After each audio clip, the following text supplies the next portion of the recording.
Sa hapong ito mga kapatid, gusto kong i-share sa inyo na kung tayo ay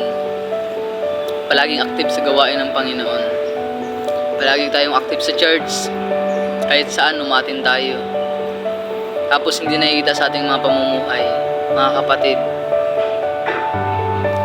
kailangan po nating ayusin ang ating pong mga buhay, na naglilingkod lamang tayo sa Diyos. Pero pagkatapos nating gumawa, pagkatapos nating lumabas sa church, ay iba na ang ating pamumuhay.